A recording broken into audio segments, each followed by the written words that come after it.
Yes bakunzi ba Gitega Entertainment TV turamutse ubwira kandi tunafeza n'ibihe vyiza twizere ko meze neza aho muherereye murazi ko tubakunda cyane kandi natwe mudukunda cyane na cyane mwebwe mutwereka ko mudukurikirana ku munsi mutwereka urukundo rwanyu mugaha ivyo murimo mukadukurikirana ibikorwa vyacu vya Gitega Entertainment TV. No munsi ni ku munsi wa mbere aho tubashikiza iganiro c'inkino aho tuza kubabwira cyane uko Primus League yagenze na cyane ko ubona ko vyari bimeze neza ku bakunzi umupira w'amaguru mu Burundi.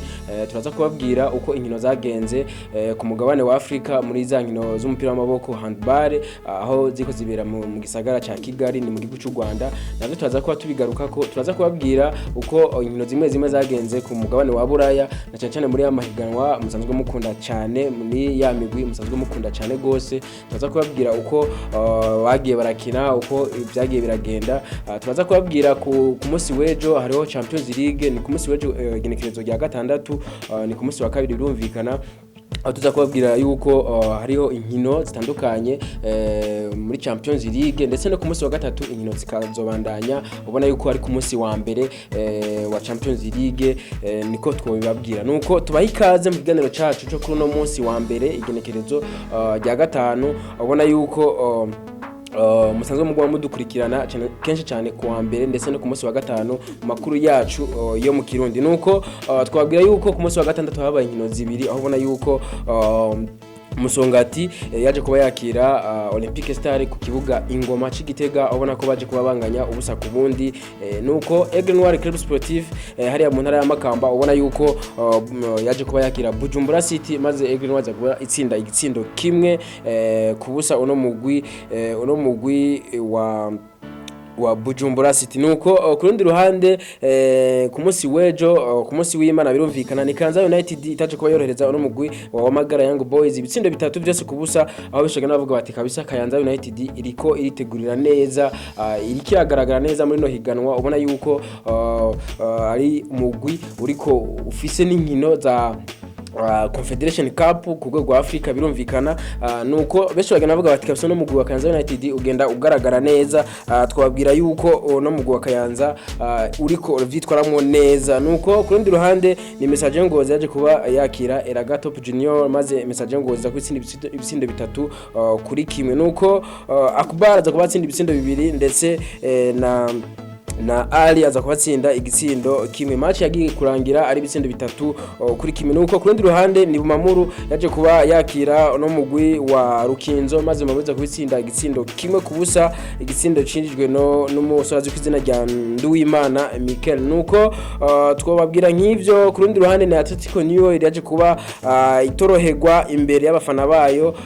Burundi Sport Dynamics za kubitsinda igitsindo kimwe kubusa uno mugwi wa Atletico New nuko kundi ruhande mu gisagara ca Gitega kuri stade Ingoma ni Flambeau du Centre yaramutse yakira uno mugwi wa Tigre Noir Club Sportif ubona ko vyari bimeze neza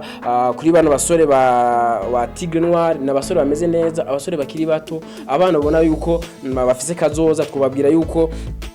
uno mugwi wa Tigre Noir yaje kuba utwereka ibintu bidasanzwe imbere y'abafana ba Flambeau du Centre imbere y'indongo za Flambeau du Centre ubona ko vyari bimeze neza nuko Flambeau du Centre nubwaje kwitsinda ino match runo rukino twavuga yuko itagaragaje kabisa urukino rumeze neza twabwira yuko igice ca mbere byaboneka yuko Tigre Noir yaje iza imbere ubona yuko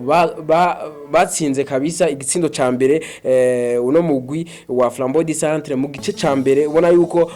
Flambeau du Centre itaje kuba yoroherwa kabisa imbere y'abano bano basore bakiri batoyi ba Tigre Noir nuko rukino rwaje kuba rurangira ibitsindo bibiri vya Flambeau du Centre ku gitsindo kimwe cuno mugwi wa Tigre Noir ibitsindo byinjijwe na Gikavumbagu ndetse na Rukundo nuko twababwira ibintu nk'ivyo aho ubona ko beshi bagana bavuga ati Flambeau du Centre mwabujya tuyiraba muri Primus League ndetse na CAF Champions League ubona yuko uno mugwi utari kuremeza abantu kabisa bivanye n'urukino n'inkino imaze imisi kina ubona ko itsinda ariko atari vya bindi bigaragara yuko yarushije umugwi baba bariko barakina nuko twababwira yuko muri classement canke ku rutonde Message Ngozi iza mu kibanza ca mbere n'amanota 10 Bumamuru mu kibanza ca kabiri n'amanota 10 baranganya Aigle Noir Club Sportif n'amanota 10 nayo ni mu kibanza ca gatatu Kanza United mu kibanza ca kane n'amanota 9 ndetse na Flambeau Centre mu kibanza ca gatanu n'amanota 9, Musongati amanota 8 mu kibanza ca gatandatu. Twabwira nk'ivyo imigwi igeramiwe ni Atletico New iri mu kibanza ca nyuma, kibanza ca 15 ni Olympique Star ya manota 2 ndetse na Bujumbura City mu kibanza ca 14 n'amanota 2. Twabwira nk'ivyo twabwira ko umumenyereza azuka izina rya Nzimana Mayiro muramuzi cyane muri Atletico New iri ni uyu mukoca wa Atletico New ataje kuba ku munsi yaje kuba yirukanwa muri no mugwi, ni mu gihe ni nyuma yaje kuba atsindirwa no mugwi wa Burundi Sport Dynamic igitsindo kimwe kubusa. Twabwira nk'ivyo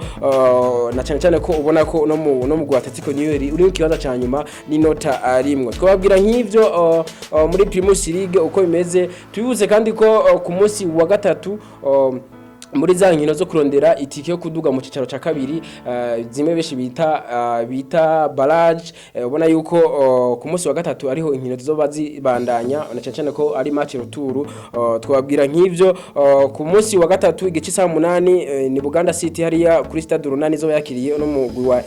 Etoile FC, ndetse mu gisagara ca Gidegani Academy Express zo kwakira no mugwi wa Tarastar wo mu gisagara ca Bujumbura igice saha 8. Nuko twabwira nk'ivyo bivugwa mu mupira w'amaguru mu Burundi, nibaza yuko ivyo biba bihagije. Nuko twabwira nk'ivyo ku mugane wa Afrika ngo tutango tubabwira ni mu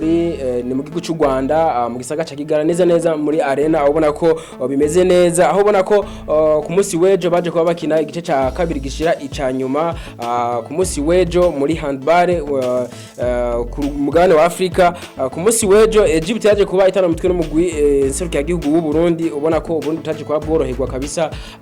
gutsindwa ibitsindo 66 kuri 22 by'u Burundi. Murumva ko Burundi kabisa bwaje kuba burushwa cyane. Ku rundi ruhande urukino rwabaye ni Maroc yaje kuba itana mu mitwe no mugwi wese cya gihugu w'u Rwanda, ubona ko u Rwanda rwaje kuba rubitwaramo neza difference y'igitsindo kimwe. U Rwanda rwaje kuba rutsinda kabisa rushobora kuronka itike yo gukina urukino rwa nyuma finale, nuko u Rwanda ruza kuba rutsinda ibitsindo 35 kuri 32. No twabwira ko ku munsi wejo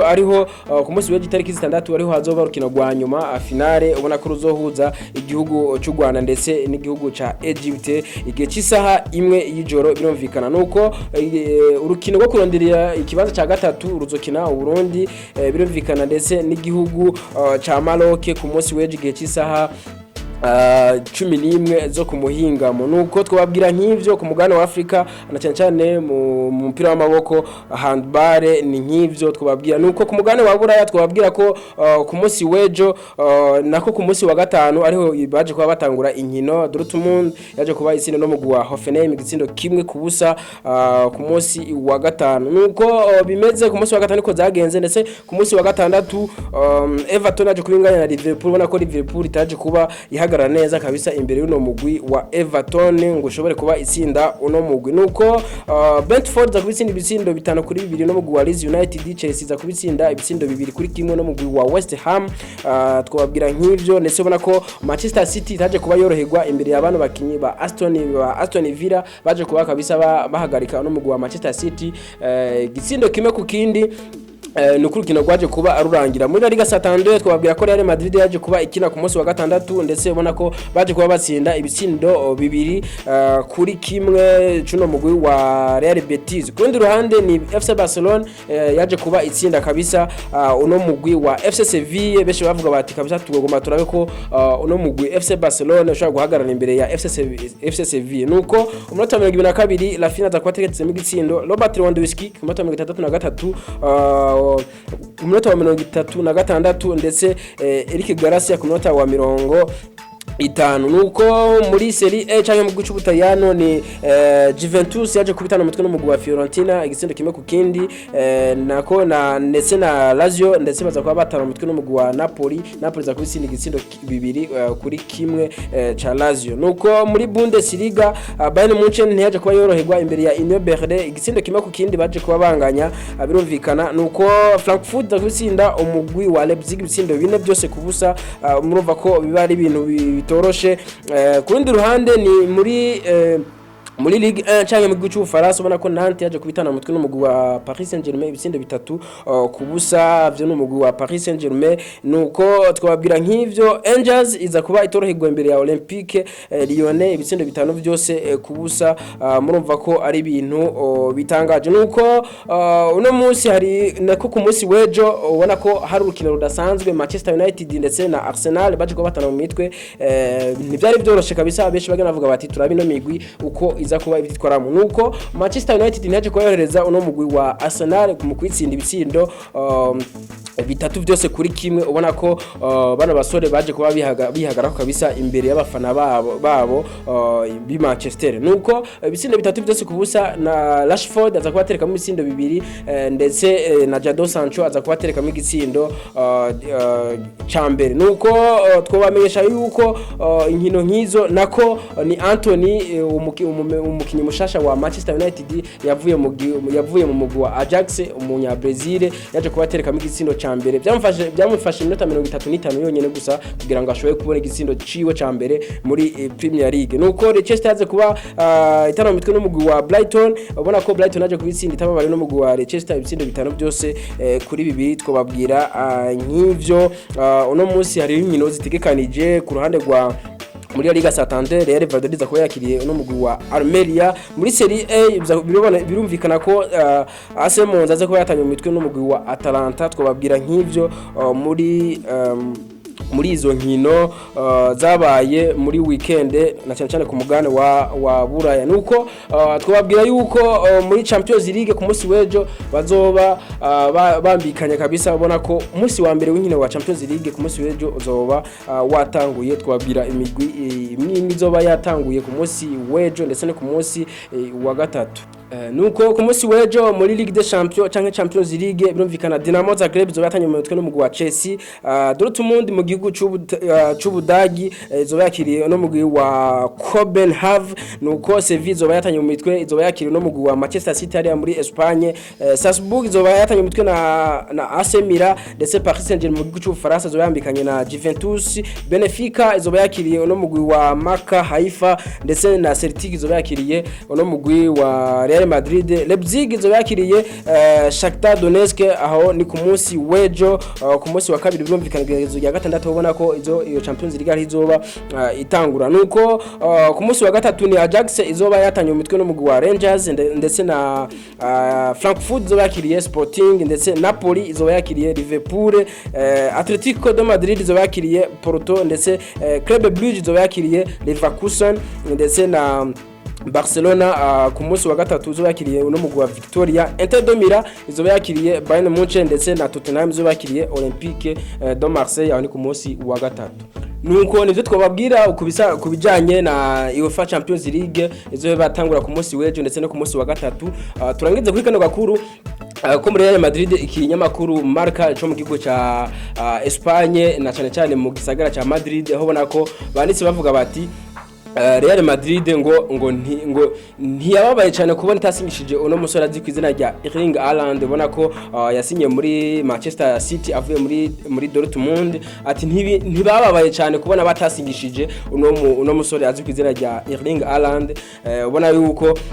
bati twebwe nta kibazo na kimwe twagize ko tutamusinyishije na cyane ko twifitiye umusatirizi akina hamwe n'umusatirizi wa Manchester City ni Erling Haaland ati natwe turafise umukinyi w'igihangange ndetse gushika ubu ari umukinyi wa mbere ku isi akina ibiharuro 9 cyangwa akina ku nimero 9 nuko tubashimire cyane mwebwe mwese mwabanye natwe tubashimire cyane mwebwe mwese mwahevye mu byo murimo mukadukurikirana mugakurikirana ibiganiro byacu ndetse tunashimire cyane mwebwe mwese mudashiba guheba ibyo muri mugakurikirana ibikorwa bya Gitega Entertainment TV tunabasaba cyane kugira subscribe like share and comment kugira ngo mubandanye musangiza n'abandi ndetse mubandanye muduha n'ivyumviro byanyu muri commentaire uko biba bimeze kose tubyakirana ukweze turakunda cyane dusubire mu biganiro byacu byo hanyuma ciao ciao